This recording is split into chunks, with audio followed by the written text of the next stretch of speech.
You remember last year, Numskull launched a Pac-Man quarter-scale arcade cabinet. Well, now they're back with Galaga, or Galaga, or Galaga. Let's take a look. So, here we arrive at the preliminary stage of a new product, the packaging. Unlike the previous Pac-Man box, now we have a plastic window to see inside. Clearly Numskull are planning on getting these in high street shops, where that will play an essential part. On opening, you may notice that Numskull haven't included a collectible gold coin on this occasion. I'm told that it was traded in favour of lowering the price of these units to something more accessible than the lofty heights of Pac-Man.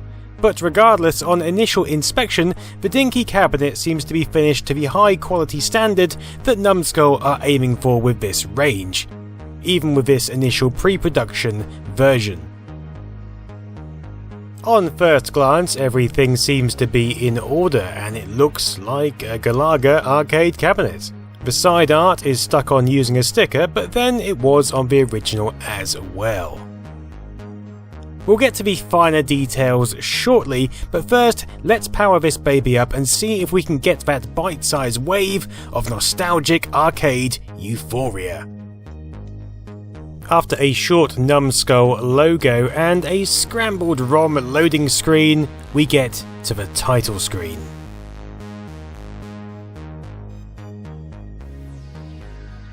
It's okay, it takes this long on the proper cabinet as well.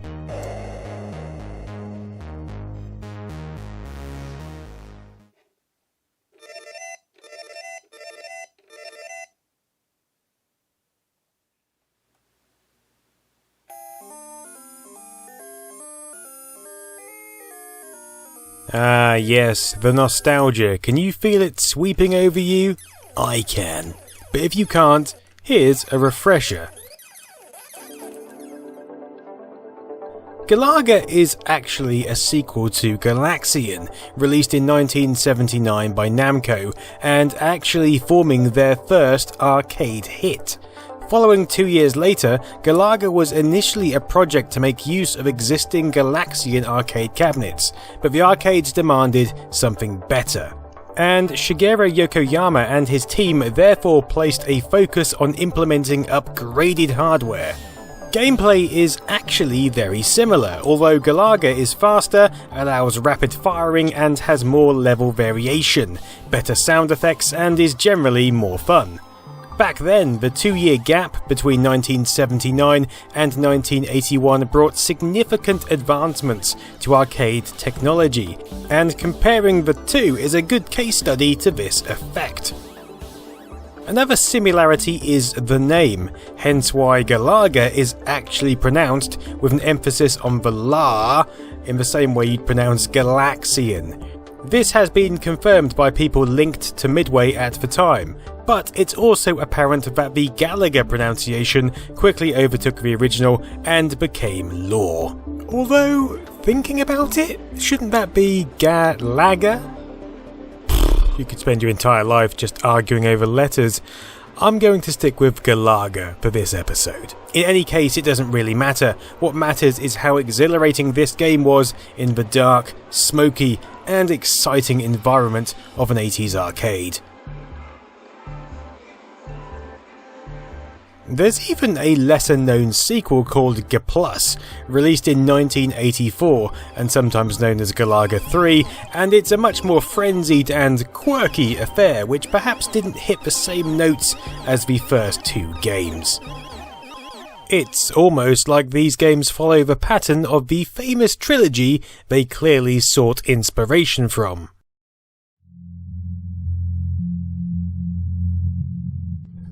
If we were to compare an original cabinet to the quarter scale, you should see that everything is pretty spot on, from the side sticker sizing and imagery to the wooden construction, backlit marquee, rear air vents and even control layout. There were several variants of the original, some with different artwork placement, some with different coloured border strips, but this, I believe, is the most common incarnation. I think it's also key to point out that this isn't quarter size, it is quarter scale. That's very different. You know, quarter sized could infer that it's quarter of the volume. No. Quarter scale means each measurement is a quarter of the original. So actually 64 of these little critters could theoretically fit into an original cabinet. To demonstrate, here's Dave. Hi Dave. He looks rather dapper, doesn't he? Dave is about 1/6 scale, so he's a bit too small, but he can pose as a child. It's fine. Jesus Christ, what the hell is that? Just keep playing, Dave. Just keep playing. Don't look up. It's alright, he's not actually ferocious. Look at him. Lazy piece of sh**. But anyway, down to the real crux. How does it play?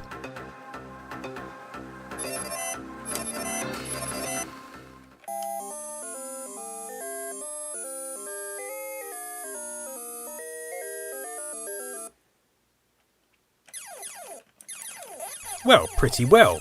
The tiny micro-switched joystick is limited to horizontal movement, as it should be, with instant reaction times, and it's just like the Pac-Man cabinet, with the reduced size meaning you can actually react slightly quicker than a full-size cab.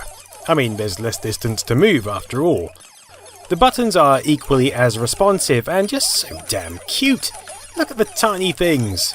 These particular ones are matte rather than gloss, but that will change on the final version. I quite like the matte though, if I'm totally honest.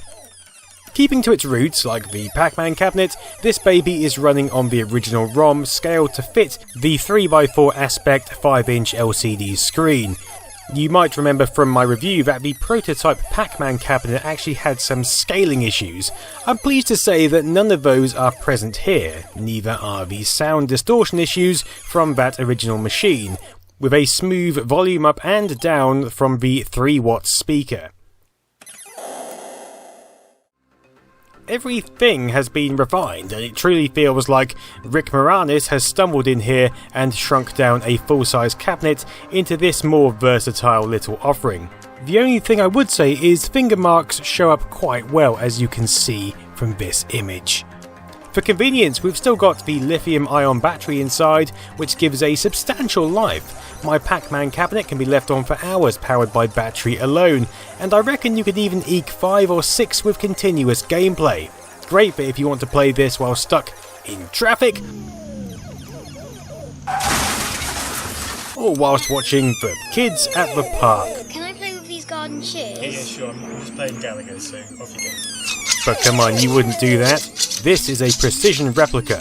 You might damage it.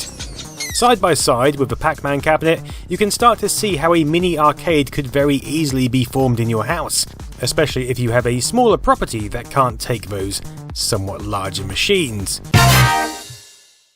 Combined with the machines lined up in the numbskull range, I feel you could very easily create your little arcade to show to all your friends and family.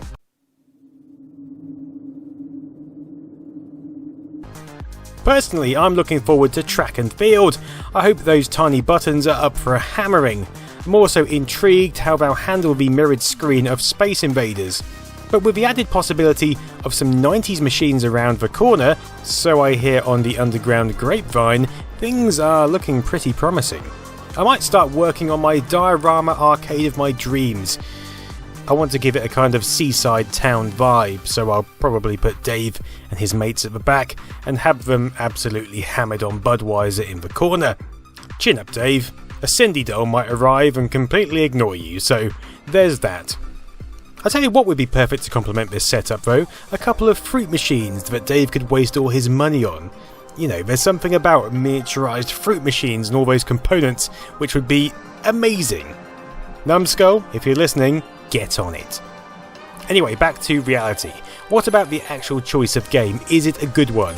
Well, it's Galaga. It's a decent game with decent level progression. Not everyone classes it as an arcade essential, but having spent many an hour on Galaga 91 for the Master System, I feel it certainly is for me. Compared to the original cabinet, it's literally the same ROM running on a custom-built emulator, and the hardware inside handles it spot on. You can't go wrong. And whilst we've got the back of the machine off, let's talk about a new feature. Options. Yes, just like the dip switches, which you would probably find in here on an original cabinet, we have options, this time placed on boot up. You can access them by holding down these two buttons on power on. Nice. I enjoy it when a plan comes together. In this instance, a company actually improving their product based on customer feedback. How refreshing. So there we go, that's the Numskull Galaga quarter scale arcade cabinet. If you're looking to collect this entire range, it's a must buy. These Numskull offerings are really the peak of these mini scale machines, offering a much more accurate representation than some of the other reproductions on the market, which aren't to scale or are just too cheaply made. Although some of those are nice in their own right. Tempest, I'm looking at you. If you're here just because you're a fan of Galaga or Galaga, then again it's a good item to buy and would look excellent on a shelf, or if you just had your grubby paws all over it. I'll pop a link below if you want to delve down that rabbit hole. Otherwise, I'll guess we'll just do this again when my Ms. Pac-Man machine arrives. Thanks for watching, have a great evening.